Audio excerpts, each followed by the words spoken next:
Hi, welcome to Home Farm. Today we're reviewing the Webb 2-in-1 electric scarifier and lawn rake.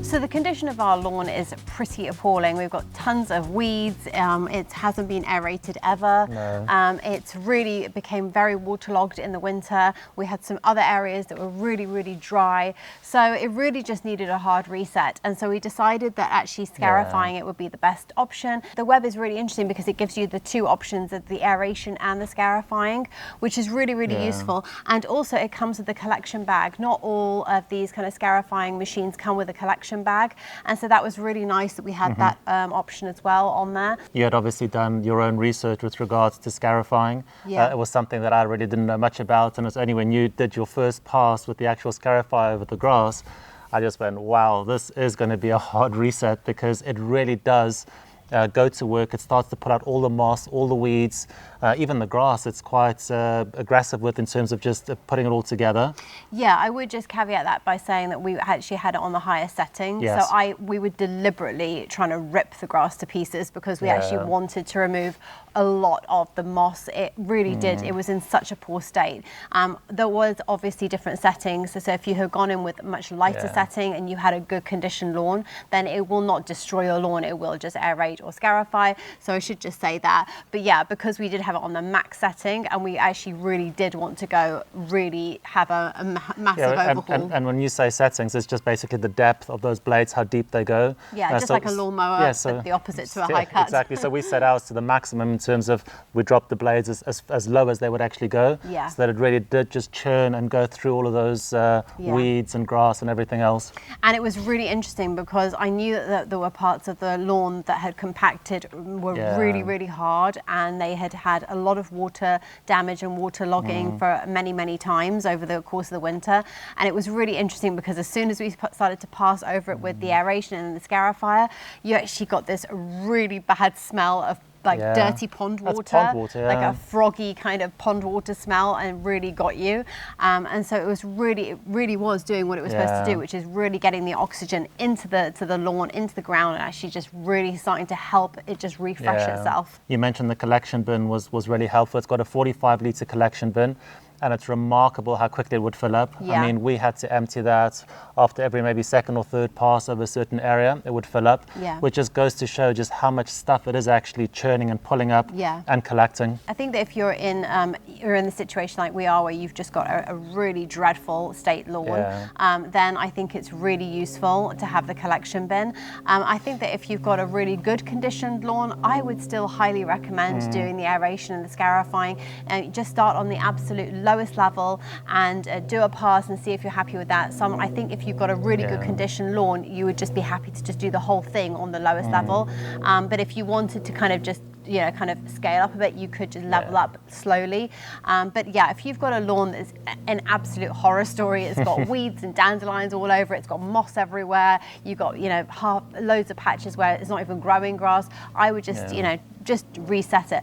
If you're going to reset it though, it is worth just having some grass seed on hand. I knew that we were going to be pulling out a lot of the moss, and I knew that the lawn would end up being really bare, so I knew that we were going to have to reseed it, and that's what I wanted to happen, and so that's what is happened. So it was really good that we actually had some grass seed on hand. So it does come with two blades, and they are interchangeable, so you can use whichever one you want, either the aeration or the scarifier, and we did use both. Just because, as I said, we were really wanting to start from scratch. I think that once our lawn is in a really good condition, hopefully the seeds will take, and it will really help, and we'll be able to carry on weeding and really try and get it to a good state. I think after that I would just do a regular scarify across it, just to remove some extra moss. And then I would do that quite regularly though. I think I would do a scarifying probably 3 times a year, and I would do the aeration for sure twice a year, especially especially for this lawn because of how much it gets waterlogged. I think if you've got a really good drainage on your lawn, maybe just doing the aeration once a year would be fine. But I really do think it will make a big difference to us. And if you've got any areas where you've got really dry patches and really soggy areas, I think that it's a really good tool to have available in the shed. The Webb machine does require assembly when it arrives. It's actually a very simple and straightforward exercise. We had no issues with that at all. You mentioned changing the blades. Again, that is quite a quick and easy exercise. Just make sure that you wear gloves, I think, when you're changing it, because the blades are quite sharp. So just, do protect your hands. But generally speaking, it's a really easy machine to use. We did find that we really worked the machine quite hard. It's got a 1500 watt motor. And there is actually a cutout switch in it when it actually overheats. So I do think that we probably just overworked it initially the first couple of times that we used it. We will now learn from that. We'll probably start a little bit higher so that we don't overwork the motor too much. Lower setting. So higher. We'll higher machine, lower setting, and we'll basically do maybe multiple passes as we do that. So I think that's the way to basically overcome that. It overheats by just literally shutting itself off. So as soon as it just dies, you kind of think, okay, well, it's not battery because obviously I'm plugged in. So you kind of knew, so we kind of worked out that it was overheating, and then we just left it for 20 minutes upside down on the lawn to cool off. But that, I think that was definitely user error and not the actual machine. As Mars said, now we know that, especially because we were literally going in really hard on this lawn, we probably should have started on a middle setting and just worked our way up slowly over a few more passes. We just kind of went in all guns blazing, which was not really fair on the machine because what it was having to deal with was so much. And it's completely acceptable because there are a lot of blades that are actually running there, so you can understand the resistance as it's actually going through the hard compacted soil. There is going to be a lot of resistance against that motor, so it only makes sense that it does overheat, but lesson learned. So you mentioned having to do this regularly. I couldn't agree more, because we did our lawn about 2 weeks ago. It did a fantastic job of getting rid of the moss. The weeds are still coming up, but then it's not really designed to get rid of those weeds, so we're probably going to have to get in there and remove those manually. But generally speaking, a lot of the patches are gone. Obviously the grass seed that we've put in is helping with regards to that, but I do think that regular maintenance is something that we'll definitely be doing going forward. The actual working width of the unit is 36 centimeters, which is quite a generous area to actually work with. Very good. It was very good. I think it was really a nice width because we didn't have to do loads and loads of passes.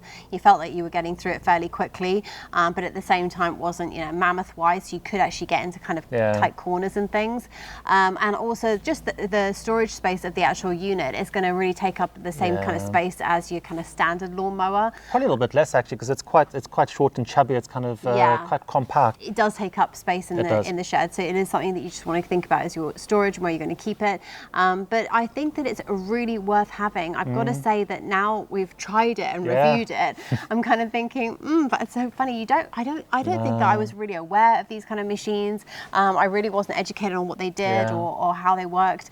And now I've used it, I'm kind of like, actually it's a no-brainer. You kind of, when you go to buy a lawnmower, you really should be buying a Scarifier or some kind of raking machine like this to go hand in hand, because they do work together and complement each other and do very, very obviously different tasks, but also very essential tasks to make sure that your lawn is kept in top-notch condition. So I think it's another thing to add to the job, the task list, unfortunately. But I think it's really going to be what gets this lawn up into a really good condition, and I'm really looking forward to now starting to incorporate it into our gardening tasks and duties, and just seeing how much the lawn transitions over the course of the next 6 to 12 months. So we mentioned that the motor's 1500 watts, which does make this an electric unit. It does come with quite a lengthy cord, but you still definitely need an extension cord when you work on probably most gardens. So that is just a consideration. We've quite used to using corded equipment. I mean, we've got a lot of battery stuff, but we still prefer having the corded versus the petrol. Yeah, it will be really great when they actually do come up with this model in a battery version. That'll be awesome. That will be fantastic. But in the meantime, the power is fine. And to be honest with you, it's really, at least you kind of know you're not going to run out of battery halfway through the job. You're going to just plug in and you can really get, there's no excuses. You can really get the job done. And it does drop the price point. Yes, battery equipment can be quite expensive. I think that this retails for around £149, which is, I think, quite reasonably priced for a unit like that. Price, yeah. Given that, you know, it can rejuvenate and revitalize your lawn. I think it's a fair price, and I definitely, if you can get that on sale, yeah, amazing. Then you really are getting a good deal. So all in all, I've been quite pleasantly surprised. I think it's done a fantastic job. Yeah, definitely. Would definitely recommend it if you've got a lawn that does need a hard reset and you don't want to pull it out and lay new turf. Yeah. This is probably a really good solution for something like that. Or if you've got a lawn that's in a reasonably or good condition, but you do have patches where you've got some moss or something growing in there that you just want to kind of keep it, like make sure it's just the grass growing through, I would still recommend it. I really would. Yeah, definitely. I think that it's a tool that's kind of maybe a little bit underrated in the garden sector tool section, and I don't think it certainly was for us. Yeah, definitely. And so I would definitely recommend it for anybody. I think it's a good tool, very handy, and really is very effective, and we are impressed with the results. So I hope that you have found this review useful and interesting. If you did, as always, give us a thumbs up, hit that subscribe button below, and we'll see you on our next video. Thanks for watching. Bye-bye. Bye-bye.